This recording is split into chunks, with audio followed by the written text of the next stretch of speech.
സ്വന്തം ജീവൻ നോക്കാതെ മറ്റുള്ളവരുടെ ജീവൻ രക്ഷിച്ചു. 7 ജന്മമുണ്ടോ അറിയില്ല, ഉണ്ടെങ്കിൽ 7ലും അവൻ ഞങ്ങളുടെ മകനായി പിറക്കട്ടെ. സന്ദീപ് ഉണ്ണികൃഷ്ണനെക്കുറിച്ച് ഒരിക്കൽ അമ്മ ധനലക്ഷ്മി പറഞ്ഞു. 26/11 മുംബൈ ഭീകരാക്രമണത്തിന്റെ സൂത്രധാരന്മാരിൽ ഒരാളായ തഹാവൂർ റാണയെ ഇന്ത്യയിലെത്തിക്കുമ്പോൾ സന്ദീപിനെ ഓർക്കാതെ വയ്യ.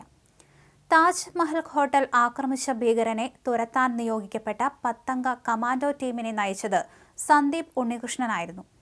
ദേശീയ സുരക്ഷാ സേന 51 NSG വിങ്ങിന്റെ നായകനായിരുന്ന മേജർ സന്ദീപ് ഉണ്ണികൃഷ്ണൻ. ഹോട്ടലിൽ ഒളിച്ചിരുന്ന ഭീകരരിൽ നിന്ന് കനത്ത വെടിവെപ്പാണ് നേരിടേണ്ടി വന്നത്. പരിക്കേറ്റ സഹപ്രവർത്തകരെ ഒഴിപ്പിച്ച സന്ദീപ് ഭീകരരെ ഒറ്റയ്ക്ക് നേരിടുകയായിരുന്നു. ഹോട്ടലിന്റെ വടക്കൻ ഭാഗത്തേക്ക് തുരത്തിയ ഭീകരരുമായുള്ള ഏറ്റുമുട്ടലിനിടെ സന്ദീപ് വീരമൃത്യു വരിച്ചു. ആരും ഇങ്ങോട്ട് വരരുത്, അവരെ ഞാൻ കൈകാര്യം ചെയ്യാം, അതായിരുന്നു സന്ദീപിന്റെ അവസാന വാക്കുകളെന്ന് സഹപ്രവർത്തകർ ഓർക്കുന്നു. ഒരിക്കൽ അമ്മ ധനലക്ഷ്മിയോട് സന്ദീപ് പറഞ്ഞു, മമ്മി, എന്തെങ്കിലും ഒരു സാഹചര്യം വന്നാൽ ഒരിക്കലും മറ്റുള്ളവരെ മുന്നിൽ തള്ളിയിട്ട് ഞാൻ ജീവനും കൊണ്ട് രക്ഷപ്പെട്ടു പോരില്ല. മറ്റുള്ളവരെ രക്ഷിക്കാനേ നോക്കൂ, കഴിയുന്നത്ര പേരെ രക്ഷിക്കും.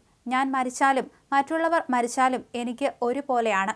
ഞാൻ രക്ഷപ്പെട്ടുവന്ന് മറ്റുള്ളവർക്ക് ജീവൻ നഷ്ടമായിട്ട് എന്ത് ഫലം? അതേസമയം തഹാവൂർ റാണയെ ഇന്ത്യയിലെത്തിച്ചത് ഇന്ത്യയുടെ നയതന്ത്ര വിജയം മാത്രമല്ല, പൊതുജനങ്ങളുടെ പ്രതികാരമാണ് എന്നാണ് സന്ദീപിന്റെ അച്ഛൻ കെ ഉണ്ണികൃഷ്ണൻ NDTVയോട് പറഞ്ഞത്. റാണയെ ഇന്ത്യയിൽ എത്തിച്ചതുകൊണ്ട് കാര്യങ്ങൾ തീർന്നില്ല. 2008 ഭീകരാക്രമണത്തിന്റെ മുഖ്യ ആസൂത്രകൻ ഡേവിഡ് കോൾമാൻ ഹെഡ്ലിയെ കൂടി ഇന്ത്യയിലേക്ക് കൊണ്ടുവരണം, അദ്ദേഹം പറഞ്ഞു.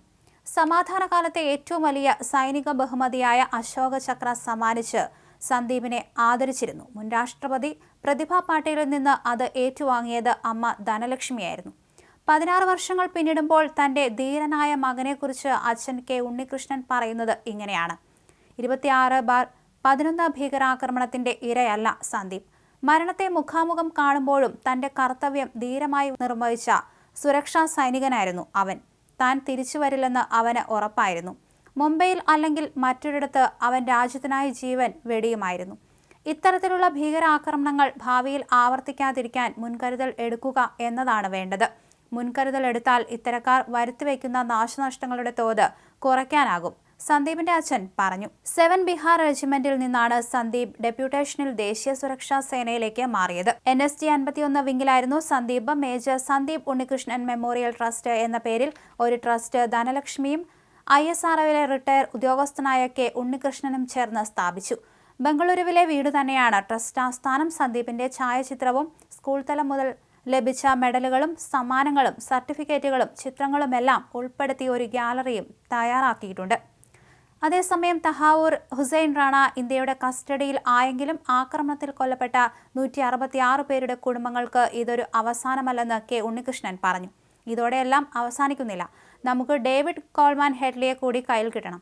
അവരെല്ലാം പണത്തിനു വേണ്ടി പ്രവർത്തിക്കുന്ന ഉപകരണങ്ങളാണ്. നമ്മുടെ അയൽപ്പക്കത്തുള്ള ചില ഏജൻസികൾക്ക് വേണ്ടിയാണ് അവർ പ്രവർത്തിച്ചത്. അതിന് പിന്നിലെ ബുദ്ധികേന്ദ്രങ്ങളെ നമ്മൾ ഇതുവരെ തൊട്ടിട്ടില്ല. എന്നിരുന്നാലും ഇത് വലിയൊരു നേട്ടമാണ്. വൈകിയെങ്കിലും എല്ലാവരും ശിക്ഷിക്കപ്പെടുമെന്നും ഞാൻ പ്രതീക്ഷിക്കുന്നു, അദ്ദേഹം പറഞ്ഞു.